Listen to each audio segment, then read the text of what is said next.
What's up, YouTube? This is going to be a video on how to change a windshield washer motor in your 2000 XJ and probably a lot of other models as well. I'm assuming they're all close to the same. So mine broke on me because when I cut my fenders, there's no plastic in there anymore because it doesn't fit. So therefore rocks and mud got thrown at it and it just destroyed them. And yeah, so they don't work anymore. Both of them are broke, but I didn't know there's two at first. I only ordered one. So I have the other one ordered now and it's going to be coming in the next couple weeks. So I'll show you guys how to do that really quick. It only takes 5 minutes probably. As you can see in this video, it's hard to film, but I did it.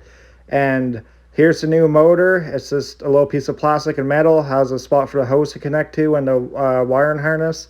It's pretty simple, nothing fancy. $33 on Amazon. I'll link it below.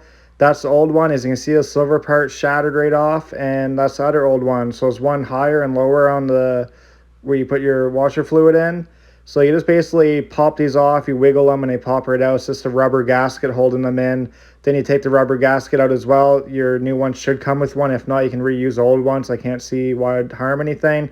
So once you get that out, you're going to take your new gasket, pop it back in there. And of course, you got to unhook the wires and stuff. I didn't even film that part, and unhook your hose. But yeah, you just pop the gasket back in there. It's taking me a few minutes because I'm trying to hold the camera and not wobble it everywhere. And my lens is pretty dirty, but you can pop it in there like that. Make sure it's in there nice and good so you don't have any leaks. And just give me a minute here. I didn't talk when I filmed this because it's making me mad. But anyways, you just put it in and wiggle it around, and it should pop in its little slots.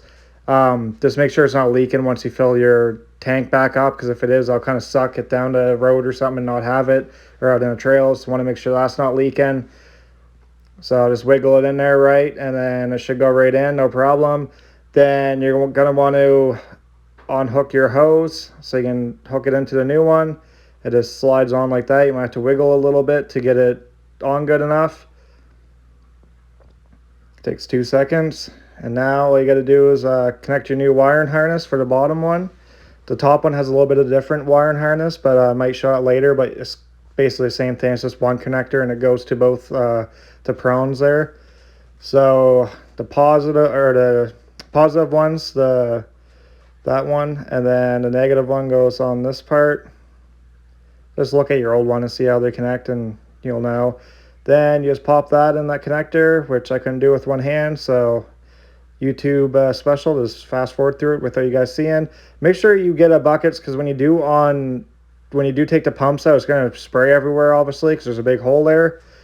And there you go. My window's shattered all to pieces, and I have some pressure. I need a second motor to get it to spray better. That's why it's going halfway out my window. So it's pretty simple. It only takes a minute. Subscribe to my channel for more videos.